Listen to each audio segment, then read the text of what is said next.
the Sunday papers. Something happens to Greg and Mike, tell you later. The Sunday papers. Scream and shout and read all about it. Go ahead. 2, 3. I think I got you. 3. Oh, I had a perfect clap. 3, 2, 1. Read all about it. Read all about it. Extra, extra. Okay. Coming from Uncle Vinnies on the Jersey Shore and some hotel in Southern California. We come to you to bring you all the news. Yes. Royal and otherwise. Yes. Hello, listeners. Wow. Happy summer. Happy summer. We're midsummer check. right now. July 23rd. But in Southern California, summer just started. Yes. I know that sounds Literally- weird. We've been watching the rest of the poor country bake, and it has been, no exaggeration, in the 60s, high of like 68, 69, all of June, half of July, and now we're finally in the 70s. High 70s. It's going to be high 70s all week. Literally, I went to the beach for the first time last Sunday, all summer. But I'm on the water's Jersey nice, though. Shore. Maybe you can see my summer wear. I'm at Let me Uncle see. Vinny's in Point yeah. Pleasant, and this is their T-shirt, which says Uncle Vinny's, and then down here it says Smash. And then can you read what the T-shirt says? I had a smashing good time.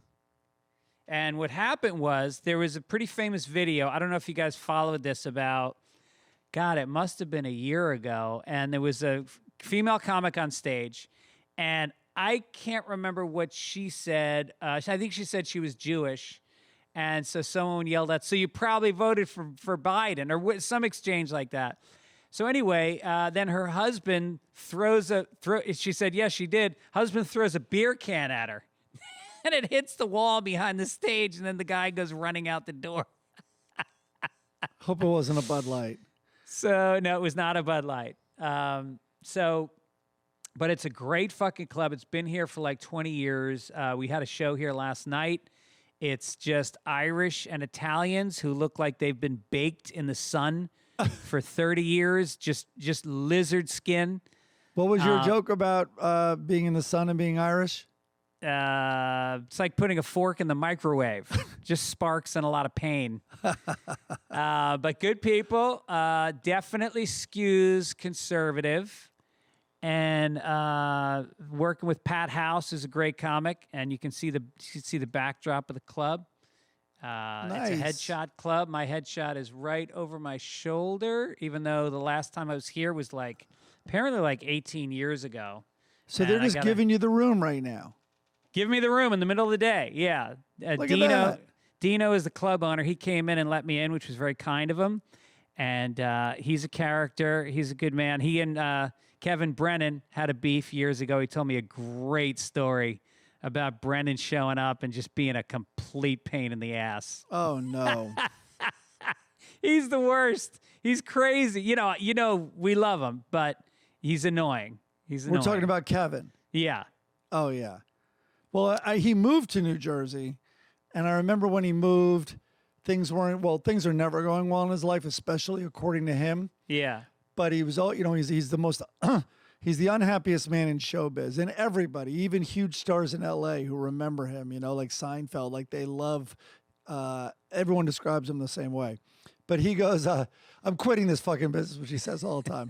He's like, I'm quitting. He's like, I'm living in Jersey now. I'm just going to go in and apply to Wawa. And so Wawa is New Jersey's like 7-Elevens, right? Yeah. And he goes, and I'll tell you this, I'm going to be the only applicant to Wawa and my references are going to be Chris Rock and Seinfeld.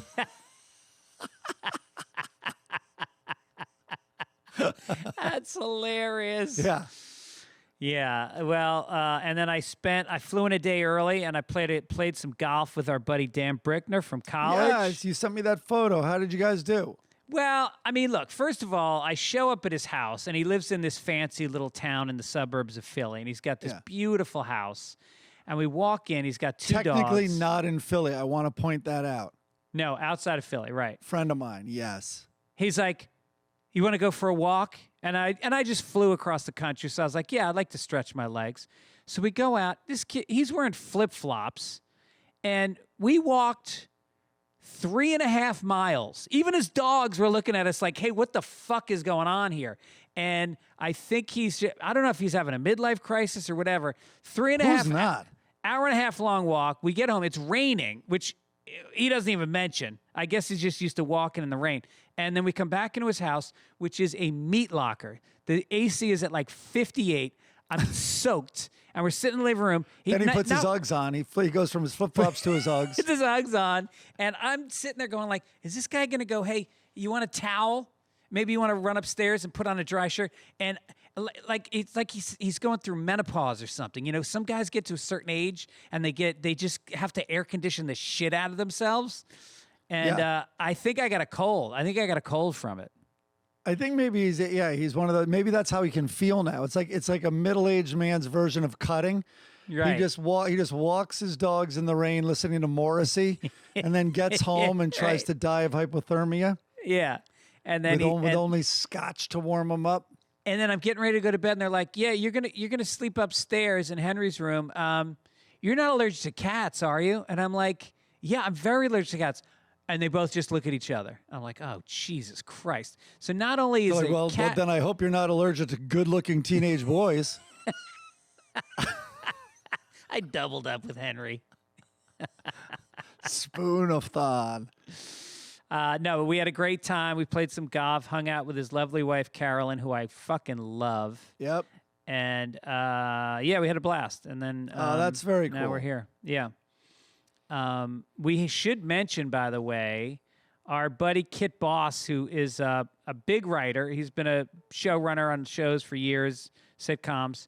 And he came up with this idea to raise money for writers that are out of work. I think they're actually raising money for people that are like below the line workers. That's like what I heard. Kind of the lower paid people on the production end of TV and film. And so they're raising money for them through an auction that's called the WGA Raj Sale or the W Garage Sale. I don't know. It's a horrible title. But he's a better writer than that. He's a better writer. It's not his best writing. And so one of the items they're auctioning off is Golf with Me. So it's Fitzsimmons, Fitzgibbons, Gibbons, and Gubbins. That's the foursome. You're the fifth because they play five. This is below a garage sale. This is a WGA yard sale. Yard sale. This is shit you find in the alley. Yeah, in the alley sale. In standing fetid water right next to it, and a cat with no hair is the golf round with the four of us at Penmar. And Brickner smoking a cigarette in the alley, freezing. Oh, by the way, yeah, he's smoking cigarettes now. Oh, I guessed that. Is he? Yeah, he's smoking But we cigarettes. can't tell anyone? No, he's not hiding it. Oh, all right. So you get an all-expense paid trip, round of golf, and lunch. We're throwing in lunch. We're going to throw in some swag. I'm not sure what, but it'll be a combination of swag from the podcasts and a Penmar something. Maybe we'll get them a Penmar, whatever they want. They can either have a T-shirt or a hat. We'll throw that in the mix. Something old, something new, something maroon. And it's the starting bid. Ready for this? Is $100. How insulting is that? There's stuff on there. Michael Connolly's item, who the fuck that is $8,000. What? Who's Michael Connolly? Well, keep in mind, it costs money to play golf, so you got to take that out of the 100. You know what I mean? Oh, that's $23 right there. Lunch would be another $20. Oh, I mean, how much are we really lunch? making here? A T-shirt is $15, $20, right. Probably $20. Can I just give a T-shirt I don't wear that much anymore? That'll be mine. You'll give your Grapefruit Simmons? No, I think that's going to be the joke, is we are both going to bring so much swag, and I'm going to tell Fitzy and Gubbins, too, to just bring as much swag. We're going to fill a hefty bag with various swag. I'm going to get some pens and pads from this hotel. I've got a mouse pad from Lucky Louie. Yeah. Whatever swag we got, we're going to put it all in a bag for you. So if you want to participate, you go to WGARAGE sale.ggo.bid /bidding package /package / just go to our... This is how Why I is read that? it. WGA Rage. That's how you spell it. It'll be on the website. So go to fitzdog.com and click on the link, and you can bid this thing up. It's a great charity, and we'll have a lot of fun. What is this? Maybe I can buy it so I can cancel it. Huh. So wait, what are you up to? Where are you and what are you doing? I'm down in Palos Verdes, which I've never been to. It's a very, very white area.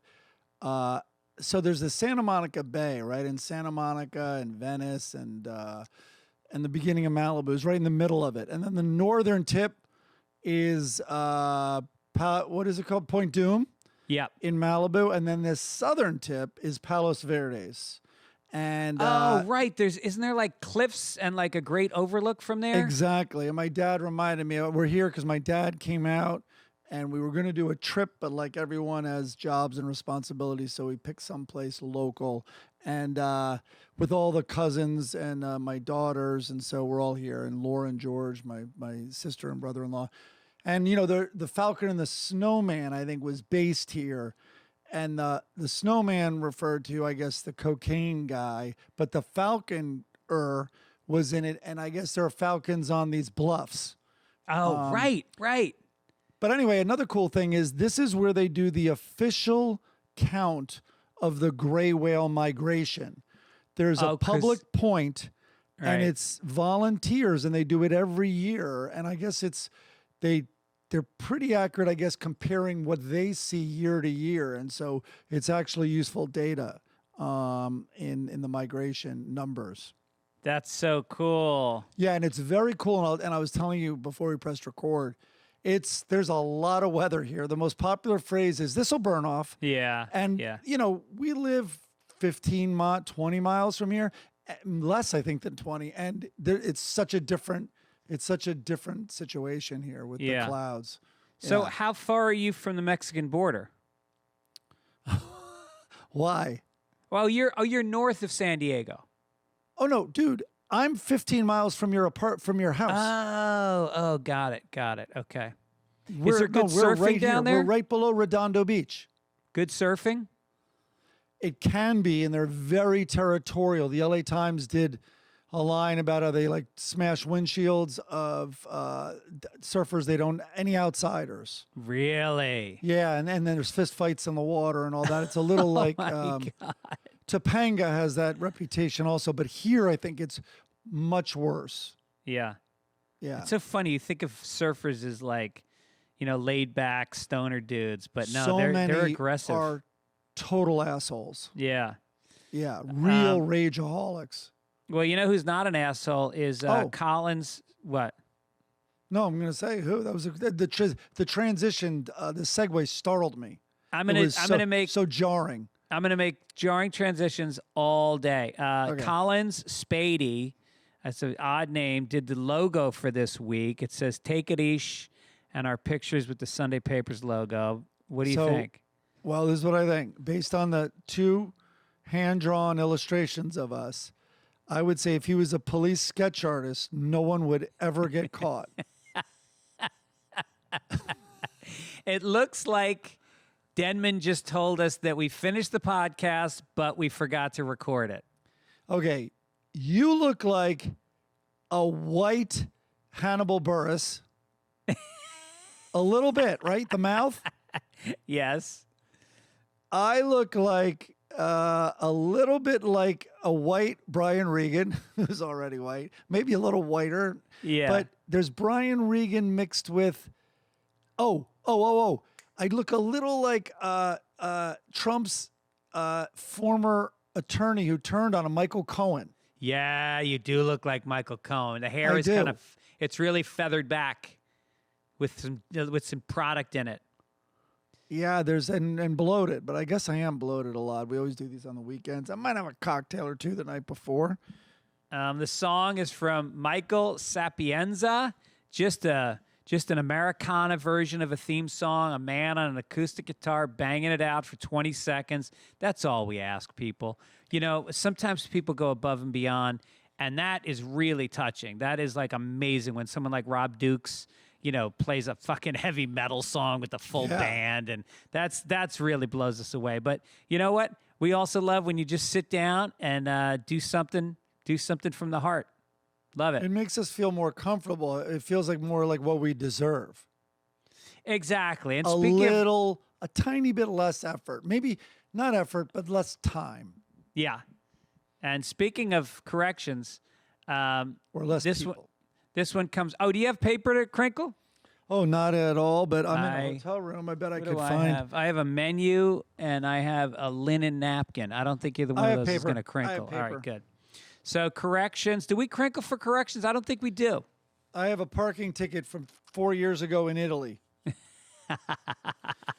I have 3 of them because I'm basically being sued now. No, you're not. Yeah, from Studio Legale. No, that's the law firm. Let me see. Where's the original notice? They got a law firm going after you from Comune out di of... Milano, Polizia Locale. How much do they want? Originally, it was like €90, and now there's an American collection agency asking for over $300. No shit. It was €87.20 originally. Then it went up to €193.5. Anyway, that's our paper today. All right, that sounds like something worth crinkling. Toby says, I've never written a correction, but I feel the need. Greg was... Now, this one, I'm not going to lie to you. No less than 50 people wrote in with this correction. I've never written a correction, but I feel the need. Greg was confident about Will Chamberlain starring in the movie Airplane. It was Kareem Abdul-Jabbar who starred in the movie. I think I let that one slide. Yeah, I think you didn't notice. Slater, no, of course it's Kareem, because I know about that's even in the documentary. That was even in the Laker show on HBO. They showed him filming that with the kid, and they reenacted the scene. So why don't you correct me in the moment? You let that go. We wouldn't and now have I got an inbox that's correspondence stuffed with our fans. Slater Mulligan said, where do I start? Jim Brown had nothing to do with any of the Airport movies because Airport was the movie that Airplane was based on. As far as By the way, movie, I'm going to let that one go too. It might not be, but go ahead. As far as the movie Airplane, no Wilt Chamberlain. The movie was based on a movie from the 50s. Keep the Fitz facts coming. Love the show. This one from John Munsters. You reference Wilt Chamberlain as the pilot in the movie Airplane. Was Kareem Abdul-Jabbar. Not criticizing, as I often confuse 7-foot black athletes with one another, as well as 5'7" white comedians. You and Rogan are barely discernible, aside from your genitalia. And then it goes on and on. I'm not going to read them all, but it was a ton. And then this one comes from Andrew Crest.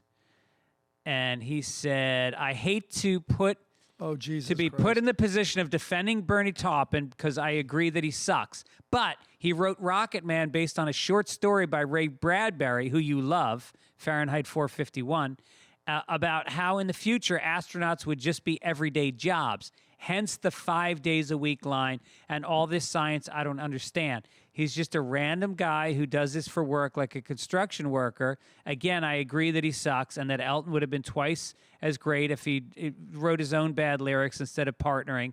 But in this particular case, he was writing about a specific thing, and it's just in that context. Which I think makes it worse. Also, we don't know. I mean, generally the listener, what is the listener? Art should involve you. So anyway, I've done this before. I'm just going to go through fucking Rocket Man, which even the name is so creatively bankrupt. So Space Oddity, Bowie's Space Oddity comes out July 69. Rocket Man's recorded January 72. She packed my bags late last night, pre-flight, 0 hour 9 a.m., and I'm going to be high. All right. So at this point, Taupin sends the lyrics to Elton John. Just allow me to rant. I'll feel better the rest of the day. He opens them and reads them, and he's like, okay, this is Elton's reaction must be Bernie. All right. At this point in the song, the equivalent way into the song, Bowie has talked to ground control already. He's taken a protein pill. He's put his helmet on, and he had a really cool countdown. And you're going to be high as a kite, a phrase everybody fucking uses. And then, so let me keep reading anyway. I miss the earth so much. I miss my wife. It's lonely out in space on such a timeless flight. Okay, let's see what Bowie has. This is ground control. Again, he's talking to ground control, talking to him. And the papers want to know whose shirt you wear. Okay, so he finds a creative way through a metaphor of shirts to convey he's admired by the public at home.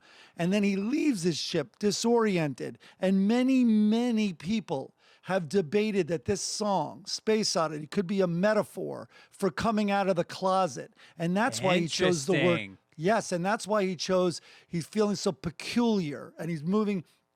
I'm floating in a most peculiar way, and the stars look very different today. And then Bernie goes to the chorus, which literally states that you are not the man they think you are at home. No shirts, no pants. There's no symbol you could have put in there, Bernie. Yeah, nothing. right. And I think it's going to be a long, long time till touchdown. Everything is the most literal fucking thing ever. And then the chorus with Bowie is about alienation in his tin can. And that earth is both literally and figuratively blue. He's depressed, hopeless, and powerless because there's nothing he can do. What did you write about that? Mars is not a place to raise your kids. And what creative metaphor or new way could you describe the cold planet that everyone knows is cold of Mars? Oh, it's cold as hell. Yeah. And also, there's no one there to raise the made-up kids if you did. And then all this science I don't understand. Do you understand songwriting? Do you understand the Bowie song is forever? It's still in reasonably high rotation on the radio now, and you are writing about the same exact fucking thing. Yeah, that is weird. And this also shits on this guy's premise about Ray Bradbury, because why is he saying it's lonely out in space? I miss my wife. You're going to see her in 3 hours. Who the fuck doesn't want to fly around space for 8 hours and then sleep in your own bed that night? He's a 9-to-5er. I mean, you think a guy at like Chase Bank is like, I miss my wife. It's lonely here. Right. What am I going to do? Yeah. What happened is he had the Bowie song about a guy who never comes back in his head. Right.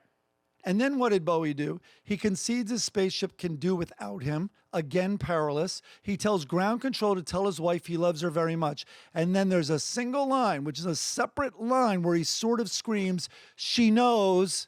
Again, could this be a metaphor that she knows he's gay and that he is now officially coming out of the closet? Bernie, I'm gay, thinks Elton. His song is fucking incredible, even if it's not about this gay stuff. It's art. It inspires interpretation. It elicits different reactions. And then he has this incredibly tragic, tense finale with a shocking end to his story. What do you have? Oh, nothing. There's nothing after that chorus. You repeat the fucking chorus a million times. Yeah. You literally say you are not the man they think I had at home. Bernie, is this about you? That everyone at home thinks you're a songwriter, but oh no, you are a child who writes at a 5th grade level? That's what's going on. It makes me furious when you put those two songs next to each other. Meanwhile, and then Elton's like, all right, I guess it's all on me to make this also and a song forever. And it is. It's played on the radio every single day today, and it's 100% because of Elton John. It's derivative. It's lame. It has no layers. But listen, we're going to get to more Bernie Taupin later, and perhaps Mike's going to spin off his own Bernie Taupin Sucks podcast at some point. I'm not done. I'm gonna revisit it because if I know art's subject. All right, let's move on. Speaking of commerce, I want to talk to you about the times you want to go to a concert, but you've waited too long. And now you think, oh, prices must be through the roof. I don't want to get ripped off. Well, it's just the opposite. When you go to Game Time, you find last-minute tickets actually cheaper than they were before. They track it, and you can hunt down you can hunt down the easiest tickets with the easiest app. It's a couple of touches, and you can buy tickets for everything from comedy to music to sports, theater. It's all there, and it's regionalized. It tells you what's exactly in your area. You can get images from the view of the seats that you're going to buy.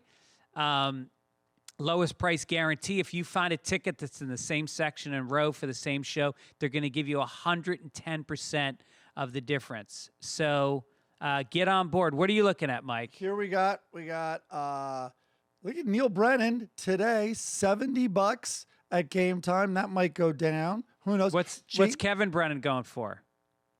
What Kevin Brennan? I think you can see him at Wawa, and you just have to pay for a soda. Jason Mraz is tonight at 5 Point Amphitheater, $14. No. Yes. Oh my God. And then wait, let's go to sports. Let's check in on the WNBA. We got Real Madrid, $59. We have let's see, LA Galaxy. Hey, LA Galaxy tonight, $4. Damn. Come on. Okay, hold on, because I thought that was really low. Los Angeles Sparks, you ready? And you have time. It's Tuesday. $1, but it might go down. Oh my God. They might be paying you to go see WNBA.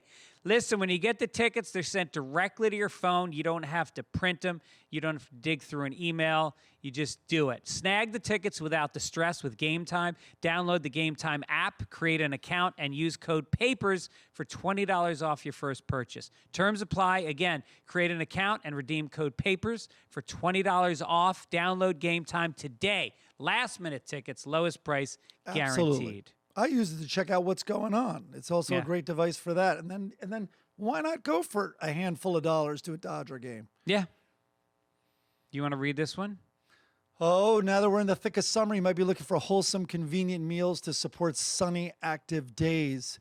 Factor, America's #1 ready-to-eat meal kit, can help you fuel up fast with flavorful and nutritious ready-to-eat meals delivered straight to your door. You're going to save time, you're going to eat well, and you're going to stay on track reaching your goals. I don't know how that helps me with my goal of writing a screenplay, but I'll have energy to do it, or I'll have energy to procrastinate, and I'll be healthier. I know. It really is. Everything is about eating well, and nobody has the time to do it right. And Factor is like you can choose the type of meals you want to eat. My mom, who had heart surgery a couple years ago and has lost like 30 pounds, we got her on Factor in January, and she has put almost all the weight back on. We selected a high-protein one, the Protein Plus meals. It's got 30 grams of protein or more per serving. You can go with Calorie Smart, vegan, plus veggie. They're done by chefs and approved by dietitians, so you accomplish all kinds of needs with Factor. There's over 34 of these restaurant quality options, and I'm not lying or making this up. I've told this story before. Same thing with my dad. And they get north of 80, they have trouble keeping weight on. And he was like ordering in and all that stuff. And I'm like, Dad, let me get you these meals. Like, I don't want to prep it. I'm like, they're already made. This can't be easier. He was like, it was too overwhelming. My next visit to Florida, Factor in his fridge, in his freezer. If you want, no, you not in the freezer, just in the fridge. No. But if you don't eat it in time, you can freeze it. If you feel. Right. So there's also that backup. But no, he had them all in the fridge, ready to go, planned out. And it was because a friend talked him into it. He didn't believe me. No, it's great, and it's always fresh. You don't have to go to the grocery store. I mean, that alone is worth the effort. And at the same time, it's way cheaper than eating out. Yep. So high-quality ingredients. I don't know what else to say about it. This July, enjoy eating without the hassle. Fresh packed meals right to your door. Head to factormeals.com/papers. The number 50, and use code PAPERS50 to get 50% off. That's code PAPERS50 at factormeals.com/papers50 to get 50% off. Okay. And if you want to lose weight, they have the Calorie Smart meals that are less than 550 calories. It's not all about, my dad who can't seem to keep weight on. What a great problem to have. I wish I had it. Speaking of guys with problems, let's go to the front page. Oh, let me get my Italian parking ticket. Extra! Extra! Read all about it! Extra! Like they fucking have any order over in that animal country. Big Shame Hunter Oversight committee hearing during a House Oversight Committee hearing, Representative Marjorie Taylor Greene whipped Another out animal. several barely censored display boards. I mean, I don't know if she got them done at Staples or FedEx, featuring images of President Joe Biden's son Hunter having sex with various women. The stunt was especially bizarre, given that the hearing was about a criminal case brought by the Justice Department that had to do with his taxes. Before we begin, I would like the committee and everyone watching at home to know that parental guidance is advised. Greene said at the beginning of her allotted time, she went on to suggest that his relationship with sex workers potentially constitutes human trafficking because he purchased the women and got them plane tickets and went across state lines. So in retaliation, why wouldn't she research this and have an answer? In retaliation, Hunter Biden held up a blank poster board saying, "Here's a picture of someone fucking Marjorie Taylor Greene." Here's everyone who's even had the thought. Yeah. Here's a guy with a flaccid cock staring at her giving a speech. The Mann Act. Anyway, we get into the whole thing. So I don't think this is what his prostitutes. Let's say this. Who knows? I'm just going on Marjorie Taylor Greene, which is how I live my life. I don't think this is what the prostitutes signed up for. I'm sure when Hunter broke out the camera, he was like, "Do you mind if I record us? It's something that I like, and also it's going to be shown in Congress and on TV." She might have requested different angles, or maybe even stepped up her game a little bit. Yeah, right. That's an advertisement. Yeah, and this has got to be tough for Joe because it's every dad's worst nightmare to find out his son has a bigger cock than him. And now everybody knows. This is what's on his laptop. I'll tell you that right now. Is that where they got it? No, I have no idea. Oh, but the Maybe. The Republicans were worried that Hunter has been like funneling money from the Ukraine to his father for favors. Turns out he's funneling it to Filipinos for favors. I didn't need that joke. What an immigration policy he has. He has it all worked out. I If think any of these ladies are foreign, I don't know if they're foreign. She said state lines, but maybe they're internationally trafficked. I mean, it really is at moments like this that Joe is like, "Oh, why this, son?" Oh, no. Yeah, that's pretty That got dark. dark. Okay, DeSantis urges Florida pension fund manager to probe Bud Light makers AB InBev beer for putting social agenda ahead of shareholders' interests with their Dylan Mulvaney campaign. DeSantis wants the state's pension fund to investigate and possibly explore the lawsuit. Bud Light's parent company, Anheuser-Busch, suffered a $27 billion loss from the campaign. Damn, no shit. Yeah, some Whoa. listeners criticized us for underplaying it, and I think we did. There's no joke here, but I think their stock had gone down before this happened, and they didn't really suffer, but Bud Light is suffering. There's no doubt about it. Damn. I mean, $27 billion. I used to shoplift. Remember Sunshine Deli on Comm Ave where it's Of split course. with Brighton Ave? So I used to go in there late at night and I would take a 12-pack out and I put it on the ground and then I would kick it up the aisle until I got to the door and then I would pick it up and run out. There was no cameras back then. And That's I like would- almost a rugby move. You're just kicking it along, and I then know, or in yeah. basketball when they let the ball roll to the half court and they pick it Right, up so the right. clock doesn't start. So I don't think Budweiser suffered a $27 billion loss, but probably about 2,700, I think, in 4 years. By the way, this is how you got away with it. The guy behind the register is looking at the saddest thing ever, which is you. So you can steal anything you want, and you chose Bud Light. Like, it's kind of like when you have a dream of you're competing and you come in like second or third place. Yeah, You can't even dream about coming in first. Right. And the irony is these He Bud needs it. Lights. I drank about 15 of these Bud Lights, and that's the night I slipped into the woods behind Fenway to blow a guy. Didn't do it, but I was drunk enough to think about it. Well, that one you did go for your dream, so I take it back. That one, you were in first place in that dream. Also, what about DeSantis putting his constituents' interests ahead of a social issue, which is what this is? The Florida Pension Fund lost money on Bud Light.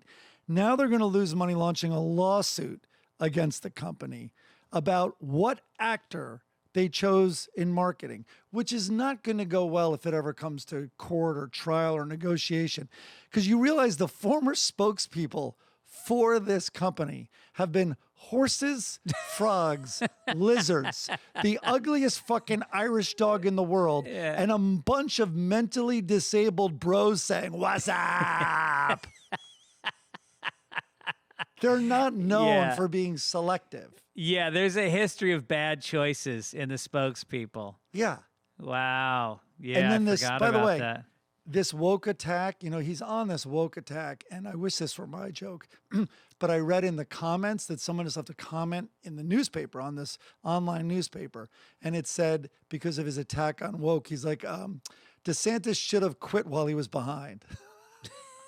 Because he just keeps dropping. And then he's like, he doubles down. Oh, Jesus. Do we want to do this story? Oh, I'm worried too. We don't have to do this. Yeah, let's skip this one. It's too low. It was another DeSantis, and my comment was, all these it's making our Florida man section look better than the Florida hard news stories. Right. But dirty money. Oh, this is an unidentified man recently found a treasure trove of more than 700 gold coins, believed to be worth more than $1 million, in a Kentucky cornfield. The New Masmic Guarantee Company said that Southerners might have buried the coins before and during the Civil War to protect them from invading armies. Wow. The finding, which is now being referred to as the Great Kentucky Hoard, includes gold coins minted before and during the war. At the time, Kentucky was declared a neutral state. Oh, I didn't know that. Yeah. It is thought that citizens were wary that their funds were funds being stolen by the Confederacy, which led some to believe that they may have buried their wealth in the ground for safekeeping. When I first heard this story, I thought they said it was the Great Kentucky Whore, which we all know was Rosemary Clooney. Oh, wait a minute. That's not fair. I was like, wait a minute. They dug up Rosemary Clooney? I hope She's George buried is in not LA. listening. I hope George is not listening to this podcast. Was that his mother? No, I think it's his aunt, and she was fucking amazing. Not only can you go back and listen to that voice, but she threw the most famous Hollywood Christmas party, and all of her neighbors in Beverly Hills, it was George Burns, Lucille Ball. It was just everybody. And then she had the music greats in there. And apparently, still to this day, is considered one of the best Hollywood parties ever. And she had it every year. I would have thought that this many coins would have been more than $1 million. 700 gold coins is only worth $1 million? That's, I I guess didn't even that's put a lot that of together. money. I guess that's a lot of money. Also, the historical interest, right? To get the losing side's money? Right. I'm trying to hide my money from my kids, so maybe I'll put it in the backyard. Do not bury it in Kentucky. It's going to be found now. Yeah. Everybody is doing it. All Speaking right, of everybody, good news for Gibbons. here it comes.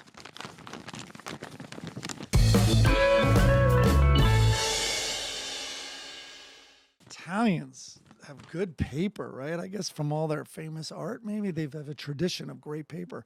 Yeah.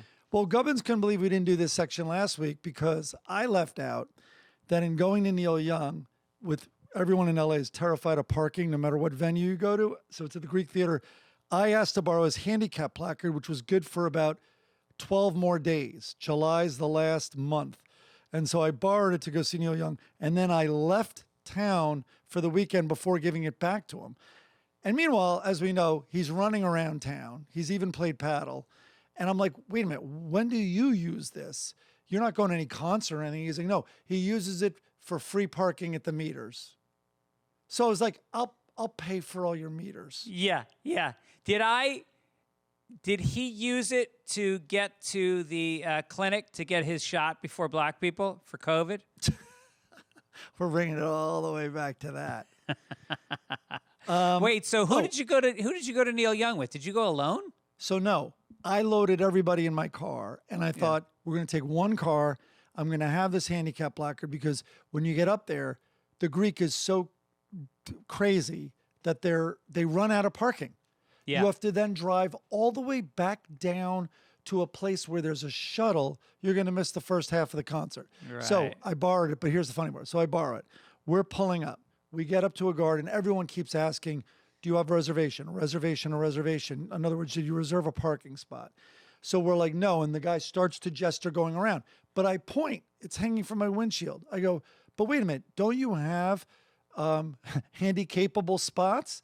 And I literally forgot the phrase. It's now called disabled. So that wasn't a good sign. Right there. But I go, and the guy looks at me and goes, you're disabled? And I go, yeah. I go, and this is my placard. He goes, all right. So he looks at me and goes, all right. So he moves the gate and he goes, up there. Go up there and the guy will tell you where to park. The whole car is high-fiving. We're so fucking psyched. We're like, God, what a score. We got to thank Gibbons. I get to the guy. We start going uphill a little bit. It's to the left, and it's in a valley. And the guy's like, yeah, straight. I'm like, I have. He's like, yes, straight.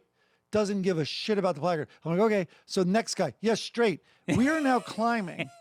And I'm like, thank God I have four. It's dirt. It's by the way, it's dirt. I did it. With all these, I don't know what you'd call them, little like where rivers had gone down with all these little like ravines. I don't know what you'd call it in the road. All these little So it's now my car's bumping and rocking. We are officially off-roading, and they go higher, higher. You wouldn't believe we went to the highest place up in the woods. Yeah. No pavement, no fences, parked by these trees, and then did the whole walk all the way down to where we started, and then had to walk up the hill. It would have been so funny if you tripped in one of those ravines and twisted your knee.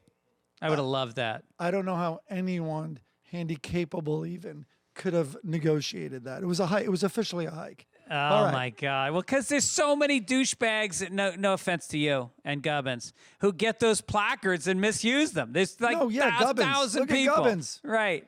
He's terrible. Oh, Entertainment. my God.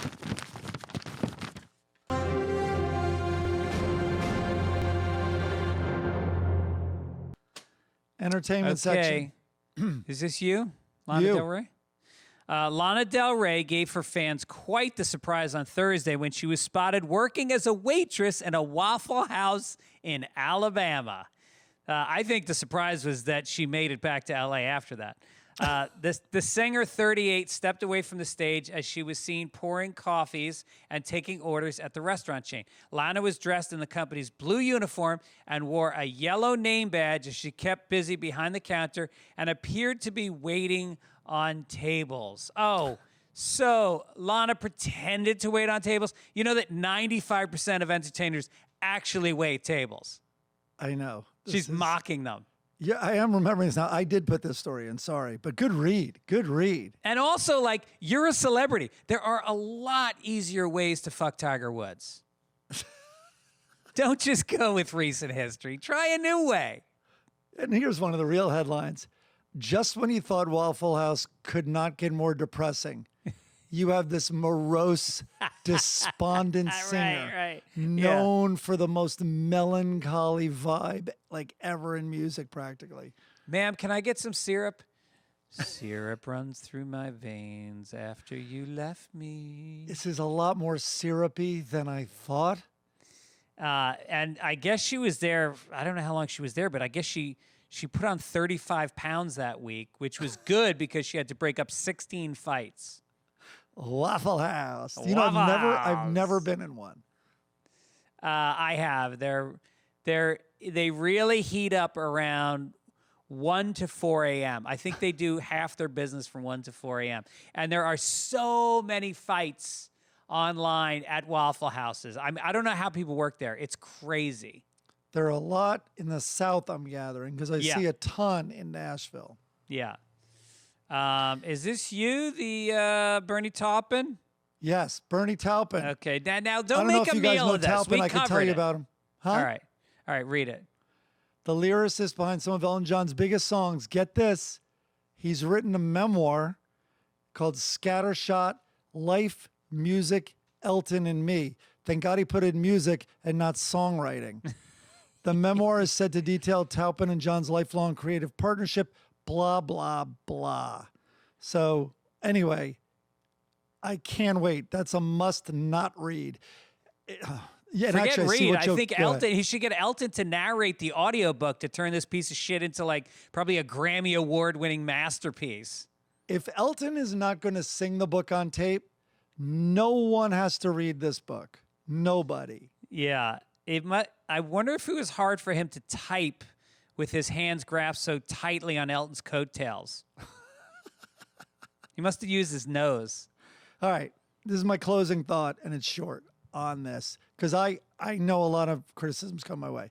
I know art is relative and subjective, but there are a few facts with art, like an Italian pasta dish at a Michelin star restaurant.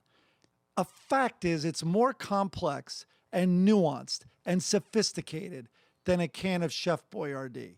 Those are just facts. And you might like the Chef Boyardee more, and that's fine. But if you say it's just as interesting and artful, then you live in Florida. All right. Another shot at Florida. Yeah, I'm taking everybody out today.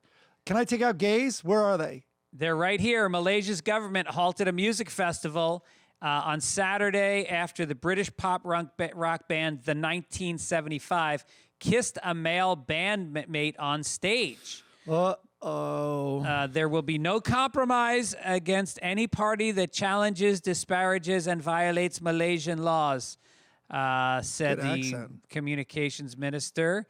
Who's from Ireland, apparently. Of the Good Vibes Festival. Maybe he's from Jamaica. A 3-day event. The 1975 have also been banned from performing in Malaysia. And that's it. So this was doomed to fail. A band called 1975 performing in a country stuck in 1867. You know, I had a different take, which is I think the name 1975 is a sad reminder for Malaysia of when the CPM, which is the Communist Party of Malaysia, that was the year they implemented a new strategy calling for their military activities to be coordinated. Can you tell I'm reading Wikipedia? With front organizations. And then later, in January 75, the CPM also issued a second directive calling for 1975 to officially be called a new year of combat. So I think they get wistful and they remember a better time when they would crush and kill people. Yeah, that was ill-timed. I mean, that would be like going on November 11th to go see the Dixie Chicks. It's just not a great idea. That's not the day. Yeah. Or like when the band 9/11 is that what they're called? I'm going to change 3/11. 3/11. When the band 9/11 plays on September 11th. Yeah, right. You just don't. That's a day you take off. You know, look, if of all countries that wouldn't allow men to kiss, you would seem that this Malaysia has the most feminine men. They're hairless and thin. They have pretty faces. I'm calling my agent for a spot in the Good Vibes Festival for next year because these men are gorgeous. Do black people go see the 1975? Because things have definitely gotten better since then. Yes. There's no year that you want to go see except maybe, hopefully, 2024 if you're black. Yeah. Can you imagine a bunch of black guys? Hey, do you guys want to go see the 1840s? No, I'm all right. Well, I mean, how many comics have jokes about going to one of those, reenactments or one of those farms? What do they call them? The Civil War reenactors? Yeah. Yeah. And then Denman was telling us about this text from Travis Terrell at the Chris Stapleton concert. What was that? So so Chris's black buddy goes to see Stapleton, right? He's been turned on to Chris Stapleton. So Wait, I'm he hung goes, up on Chris's black buddy. Chris has a black buddy? Yeah, well, you keep your enemies close, I think was what Chris said. Yeah, there you go. And or that guy's keeping his enemies close by being friends with Chris. So anyway, the guy likes Stapleton, so he's like the only black guy at the concert, and I think he got a little fucked up or whatever, and was really feeling it. And the only text that Chris got from this concert was about the warm up act. He's like, "This is the quote: Who in the hell is Marty Stewart and his fabulous superlatives?" Question mark, exclamation point, and that goes on forever. They cooking. This is very similar to watching all the reaction videos to performers online. Like one of the fun things is to watch black people be very impressed with Chris Stapleton's voice. Like there's a famous one online. So it's a little like that. I think Freebird might have been the first one I ever saw, but if you've never seen the reaction video of a black guy watching Freebird, I think it might have set the bar pretty high at the beginning. Yeah, and that guy, there's a lot of them, and a lot have done it since copying him, and I'm not saying he was the first, but he was one of.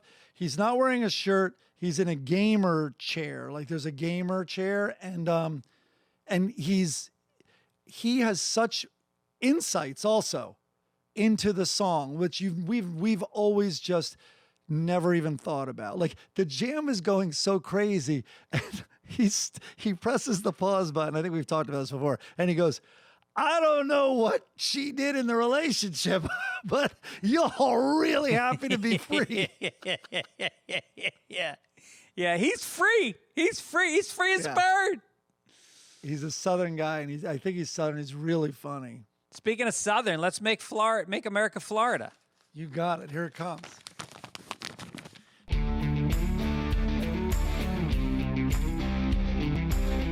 Okay. There was a shocking moment. There's a video, I guess, in this article, and I did see a little of it. It is disturbing. Shocking moment. The 63-year-old man is brutally attacked inside a Florida movie theater after asking a couple to move out of his pre-booked VIP seat. So I put this in there because I felt that, and I feared this was what could have happened to you at the Greek theater with the guys next to you. Right. If you had dug in harder with those cretins. Right. Yes.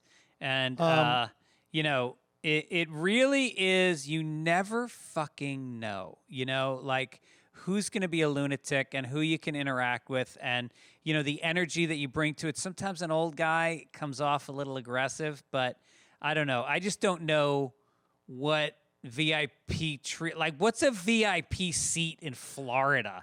You get room under your... They're overstating a reserved seat. Right. Well, I mean, what's VIP? Is there room under your seat for a cooler and your baby? Do you get 3D glasses that blur out the faces of all the ethnic actors? Lap dances. Turns out it's a seat that gets the shit beaten out of you. Lap dances during the previews.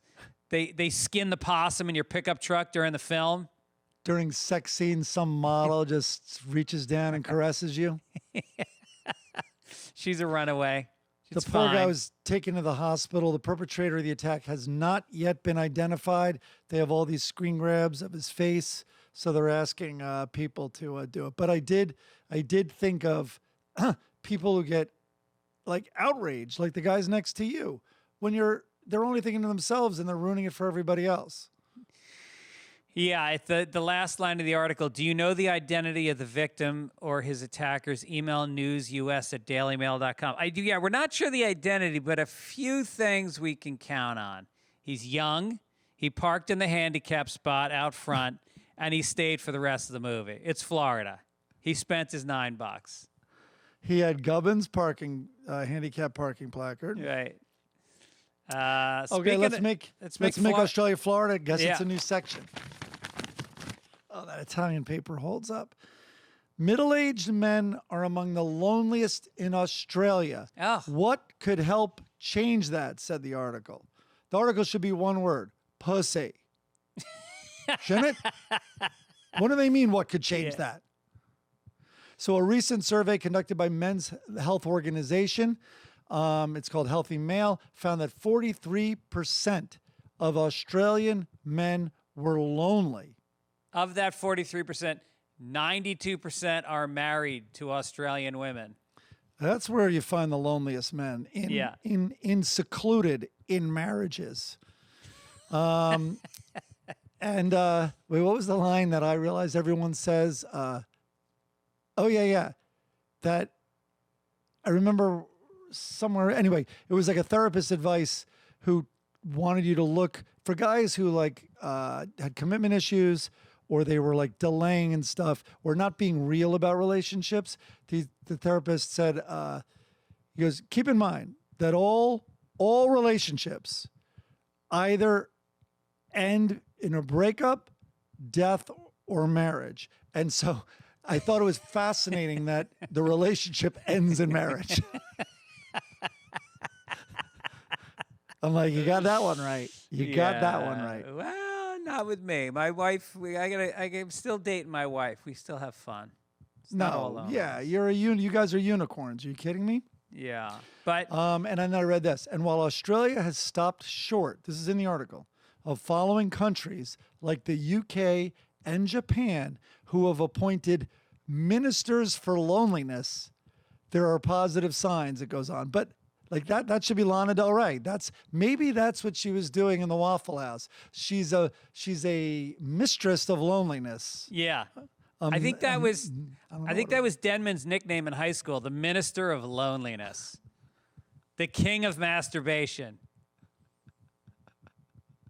Yeah. The Chancellor of Celibacy. The Ombudsman of offhandedness, or I don't know what you would call it. Yeah. The gang leader of gangbangs. The federal, MP Andrew Giles, the co-chair of Parliamentary Friends of Ending Loneliness, recently called the loneliness the next global public health emergency we must address. Oh, I put that in there because I think that's really interesting. And I think people like Neil Postman and a lot of the big thinkers out there in what technologies are doing, I think they're all thinking about that, actually. Oh, absolutely. I mean, you look at incels in this country, there's a lot of anger, and they The are isolation, too. And the problem is, guys like that, they are easily led by the nose by people that are, manly men that are angry for them, and they direct them to targets. And they're very vulnerable to that kind of thinking. Yep. Of course, you're in your own echo chamber. Yeah. So you start to lose perspective. You don't hear counter arguments, and there's like basically no reality checks. But also, loneliness can drive people to do terrible things, mostly to themselves, but still. Okay. Let's get to science. Oh, You we're cut skipping right sports? down to science. Yeah. Wow. Only bad news. Only someone bad news doesn't in like sports. women's soccer, I guess. Oh, did you want to do that? Nope, I don't. Not at Okay. all. You can All go right. see it for $1.50 on Game Time. Here we go.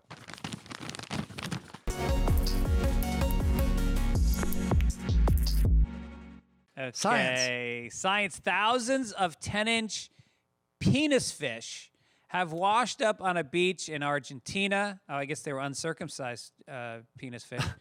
In a bizarre phenomenon. The grim-looking sea worms, known formerly as Eurychus unicintus, line the beaches in Multilar. The creatures flooded onto the beach after a heavy storm on Monday. Mom, look, I found 6 of those things you have in your nightstand. Lana Del Rey's like, is there a Waffle House in Argentina? Yeah. She's lonely. Girls, get out of the water. No, Mom, no. It's really good today. This article, depending on how you think about it, either needs or definitely doesn't need a photo. Right. That must have been a bizarre phenomenon, as they say. Oh I remember the God. penis fish, someone brought them into Florida, and the best part of it was they called it an invasive species. Yeah, that's what a penis is. That's right. That's literally what a penis is. And a shell is a vagina. Don't kid yourself. Conch, little conch pussy. If you put the shell next to your ear and you listen really hard, you can hear what do you call it when you fart out of your pussy? Queef. A queef. You can hear a queef if you put it up to your ear. Would have been better if I got the joke out. No, I liked it that way. All right, this day in history. Yes.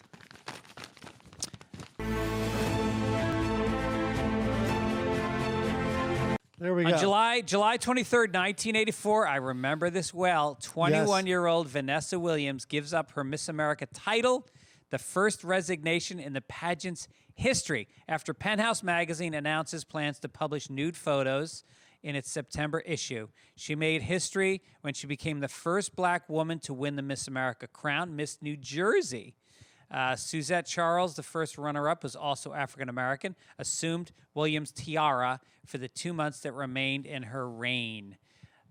She attended Syracuse. She was a receptionist at a modeling agency. And so the photographer at the modeling agency took nude photos of her, telling them they'd be shot in silhouette and wouldn't be recognizable. After she became Miss America, the photographer sold the pictures to Penthouse without her knowledge. Williams later dropped lawsuits against the magazine and photographer after it was learned she had signed a model release form at the time the photos were taken. Remember, keep in mind, this is the same country. And about 25 years before, the Kardashians, Kim, completely fucked her way on a tape that was supposed to be hidden and then whatever. Like, it's just such a different Paris time. Hilton did it first. Kim Kardashian copied Paris Hilton. They were like best friends. And she saw what happened with Paris and she went, oh, that's a good path. I'll do that.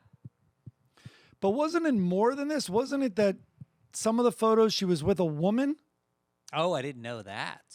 I think that's what riled all these conservative assholes also. So listen, I had a sitcom on TV for 22 episodes with Joel McHale, and Chris Williams was his buddy. And in fact, I've only done 2 sitcom pilots, and Chris was in both.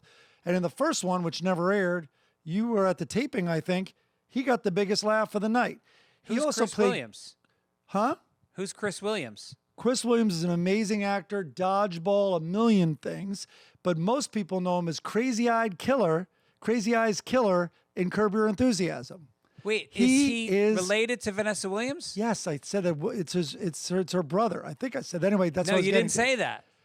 We keep interrupting, Grandpa. I was getting to it. So that is her brother. They both were in, I think, Chappaqua, New York, or right near there. Mount They grew up in Kisco. Westchester. Mount Kisco, yeah. Yeah, Mount Kisco, sorry. And they're just this incredibly smart, good-looking, and driven family. She was incredible. I can remember spanking it to those pictures hard. Okay. Well, also, what's most notable is she went on to be very successful and got acting roles and overcame that major, major setback. Yes, she was the first Meghan Markle as far as I'm concerned. That's a way to take her down a notch. What are you doing? She's great. Let's do an obituary, sadly. Oh, yeah, here we go. And that's all, folks. All right. Tony Bennett, the master pop vocalist who had a professional career spanning 8 decades. With a #1 album at age 85, died on Friday in New York. He was 96. He was diagnosed with Alzheimer's in 2016. I'm not reading that, but had continued to perform and record through 2021. His peer, Frank Sinatra, called him the greatest popular singer in the world. His recordings were characterized by ebullience, immense warmth, vocal clarity, and emotional openness. A gifted and technically accomplished interpreter of the Great American Songbook, he may be best known for his signature 1962 hit, I Left My Heart in San Francisco. He was equally at home in front of intimate combos, lushly arranged orchestras. Never a jazz singer, he flourished in jazz settings and cut sessions with Count Basie's band. He was one of the top pop performers in the 50s and 60s. And then again in the 90s, his career reflourished under the management of his son, Danny. I wonder if my fucking son could step in and get my career to reflourish. I've dealt with Danny because we've Really? had him. Yeah, because we had him. I think I've been in productions that have had Tony Bennett maybe twice, but the last one was the roast of Alec Baldwin, because Alec Baldwin did that amazing Tony Bennett. Oh, Chris, can you look up and maybe put here? I bet Alec Baldwin commented. I bet Alec Baldwin was so upset he shot about 3 or 4 people when he heard this news. But he might have also commented on Twitter. And his wife cried in Spanish. But we had, on the Alec Baldwin roast, we had Lady Gaga, who was an extraordinary fan of his. So was, in the Amy Winehouse. I loved him in the Amy Winehouse documentary. Amy Winehouse does a duet with Tony Bennett and they both came out looking so good. She was, I think, kind of appropriately intimidated by him, but she was so intimidated she couldn't sing.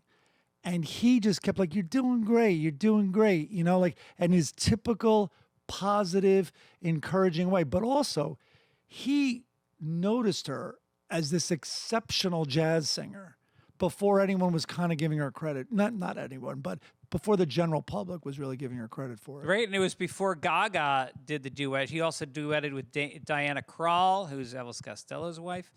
And the Lady Gaga thing really blew up. His last public appearance came with Gaga at Radio City Music Hall in August 2021. And then they put out a duet, and it was a sequel to their chart-topping 2014 collaboration. So anyway, in a biographical guide to great jazz and pop singers, critic Wilfried Wald wrote, "The idea that someone who sang the great show tunes of the Eisenhower era and earlier could compete with heavy metal and rap would have previously seemed fodder for one of those rapidly aging comics who opened for Sinatra." Yeah. And then Wow. Alec Baldwin, Chris posted to Instagram a lengthy video in which he called Bennett a sweet guy and marveled that he had this incredible first act. And then things got a little quiet for him, and then he came back, and the second act of his career is bigger than his first. I would just say to people, maybe we have listeners out there who haven't, listen, when I left my heart in San Francisco, it plays in malls, it's background music, it's elevator music, or if it comes on. If you ever can have an intimate moment with the best sounding speakers or the least crunched recording digitally that you can get anyway, if you listen even to something as cliche as I Left Martin in San Francisco, that voice is so special. And I know I'm stating the obvious, but it really is. Well, you know what it is, and they use this word in this obituary, open. He was emotionally completely open with his voice. There was no hiding anything. Yeah. There was no forcing anything.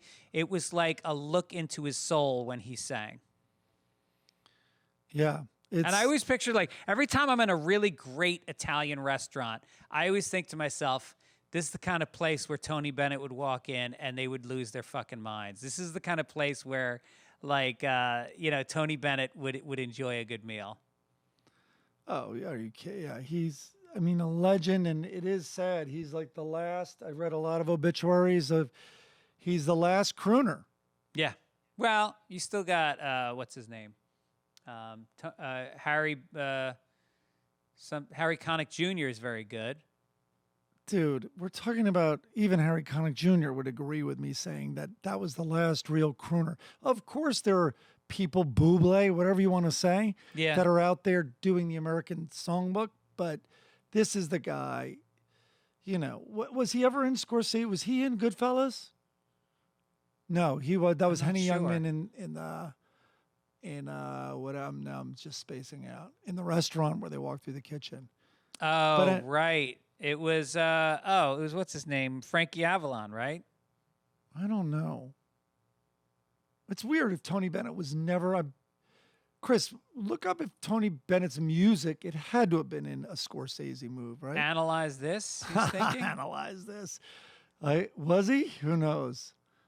He's in that movie. Oh, wow. he is. Okay. That's sad. All right, let's not go there. That's sad. Let's cheer up. Let's cheer up. And go to the funnies. This. Let's go to the Sunday funnies. All right, so Hager. The Italian paper's getting soggy. All right. I love Hager is walking down the street with a guy, and there's a house that says, with a sign that says, "Beware of wife." Hager goes, "Has your wife seen that sign?" And then the guy says, "She put it there," and the woman is standing there cursing. And I just think, well, that's ironic. The wife, beware of the wife. How about wife be aware of every fucking guy that walks down the street? How about, dude, don't leave your wife home alone. The sign's not going to cut it. It's almost like a Lockhorn. That's what the Mr. Lockhorn would have put out front, the sign. Right. Beware of wife. Got some good Lockhorns today. Oh, all right. And then Deep here's tease. Here's a Hager I love because I'm actually doing a joke about this right now. The king is sitting on his throne, and there's a court jester who is falling through a trap door, and he looks scared. And then the king looks up, and there's a gathering of other jester-looking guys and clowns, and they all look really nervous. And the king says, "Next!" And then you see Hager in the back, and he goes, "Let's come back when auditions are over." And this is my point. The court jester, that was a high-stakes gig. That was like, comedy's so fucking easy now. Any asshole can walk into an open mic night or get a TikTok account with crowd work and blow up. But these guys were the real deal. If you bombed, you died. That thinned out the herd. You had to be fucking good every night. You could never mail it in because on a whim, the king will kill you. And I think that modern comedy clubs should have exactly what this comic strip has. A fucking trap door, and there's a gun turret in the corner. And if you don't do an original premise for 5 minutes, they just take you out. The floor opens, you land on a pile of other hacks, they hose it down, next asshole comes up. Bring back the court jester. Back then, it was always can you imagine a worse room? Yeah. Like, King is fucking livid. His son just got killed in battle. You Yeah, better go with your A game. What? Right. He's got gonorrhea for sure. He's itching and scratching. And You know what the court jester was? It was the original drug dealer. Like this, he's fucking feeling down as fuck. He wants to go to sleep. He wants to laugh. He wants to think about anything but what he's obsessing about. Right. And if you were a drug dealer and you showed up with nothing, you'd get killed. Right. And you got to do topical material, but you don't know which way the king is feeling about a topic. Because you're writing new shit. And you remember History of the World when Mel Brooks played a stand-up philosopher? Oh, that's right. And he goes to the unemployment line to get his check. And Bea Arthur was the woman giving out the checks. And he goes, and she goes, occupation? And he goes, stand-up philosopher. And she rolls her eyes and she goes, did you bullshit this week? And he goes, no. And she goes, did you try to bullshit this week? And he goes, no. All right, let's get to some Lockhorns. Leroy is got the newspaper in his hand. Loretta's sitting next to him on the phone. And she goes, it's Visa. You paid your gym bill with it, and they wanted to know if your card had been stolen.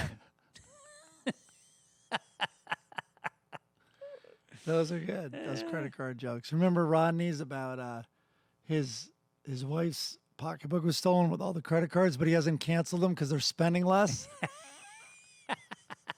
That's great. Yeah. Okay, I put in a Far Side, which I have not read. My voice is now gone. I forgot to put in a Far Side, so I grabbed one, pasted it in, and I've not read it. So here we go. This will be a surprise to me too. There's two, looks like they're scientists. They're in a classroom. They have a pulley, and they've raised to the ceiling and upside by its feet. So it's an upside down rhinoceros. And one has a clipboard and is gesturing up to the rhinoceros as they're looking up. And it says, testing whether or not rhinos land on their feet. And now that I see that, the horn of the rhino is right above the guy who has winched it up on the pulley. That's hilarious. I like it. All right, here is something. I can't even explain this, Blondie, but they're in bed, and they've both got laptops open, which just right out of the gate. Okay, you have an opportunity to slide into bed with a woman. She weighs about 120 pounds. She's got 34 Ds, and she does her hair for bed. She's got on frilly negligee, and she goes, this site lets you create a personalized emoji. And he goes, I love it. I'll make one for you. And she goes, I'll make one for you. And then in the final frame, they show the emoji he made is him with hearts in his eyes, and she makes one of her with hearts in her eyes, and they give each other a kiss, and they say, works for me. I mean, is that where it, and the sad thing is, that's where it ends. Here's my emoji. Porn. I would send her something to get her a little bit riled up. Maybe it's Czechoslovakian hidden camera massage porn, and maybe you've CGI'd her face onto it. Something. Make a move, Dagwood. What are you doing? Okay, this is what I think happened. Dagwood did his best to get an emoji that looked like himself that he created. She was not wanting to see that. And then what she saw is a little Asian girl, because that's exactly what his emoji looks like. And that works for her. I think it's a whole new level. Yes. Looks like an Asian teenager. Now, are you saying because that makes him not a threat, or that that's what she's into? I think maybe she's into that, or she's been so turned off by men and maybe even white people. He's ruined it on every level for her. So a like 18-year-old hipster Japanese girl, because that's exactly what it looks like. I would even take it a step further. And if you remember the history of Blondie, which we've gone through, she was a flapper. And this cartoon strip started in the 1930s. He was a millionaire playboy, and she was a flapper. And then it evolved into this horrible suburban dead marriage. But I think that she had to put up with so many fucking lascivious men in her day that Dagwood represents a safe place where a guy in donut pajamas is going to leave her the fuck alone sexually, and that's all she cares about. Right. And on that, we're going to bid you a great week. We hope you guys are enjoying your summers, getting to the beach, getting to the mountains, wherever you live. Getting to the picket lines. That's right. It's not going to last forever, so get out there and enjoy. We want to, again, tell you that if you're going to go enjoy this summer by seeing sports or theater or comedy or music, then you're going to use Game Time, and you're going to use the Papers code and get $20 off at Game Time. Also, don't forget that Factor is a great way to get meals catered to what you need without shopping. Use code PAPERS50 to get 50% off. And we want to thank Midcoast Media, the fine folks over there, Chris Denman and Beth Hoops and Key and John and everybody that does a great job putting the show together. Anything you want to promote, Mike? What do I want to promote? I don't think. Oh, since we last recorded, Jesus, did you watch that Wimbledon final? That was really unbelievable. Something else. One of the great matches in Wimbledon history. I'm just trying to think what I did. I have not seen Oppenheimer or Blondie yet, but a lot of people have this weekend. I hear they're both very good. My daughter is doing what they're calling Blondheimer, or Barbheimer, where you see both movies in the same day. She's doing that with Mimi on Monday. Sounds like Opie could have been a shorter way to say it. True. But also want to plug August 6th. I'll be performing in Galway in Ireland. If I have any West Coast of Ireland fans, that'll be fun. And then I got a bunch of dates coming up in the fall in, where am I coming? New Hampshire, Sacramento, D.C., Houston. We'll announce those dates in the coming weeks. And that'll do it. Thank you guys for tuning in. I want to thank Uncle Vinnies here in Point Pleasant, New Jersey, for letting me record here. They got a bunch of great headliners coming up. Vic DiBattista and a whole slew of funny comics. Andrew Dice Clay performs here regularly. It's like his favorite club. So come check it out. Very cool. All right, everyone. I think it's time to take it easy. It's time to take it easy! Yeah. The Sunday papers. Something happens to Greg and Mike, tell you later. The Sunday papers. Scream and shout and read all about it. And take it easy.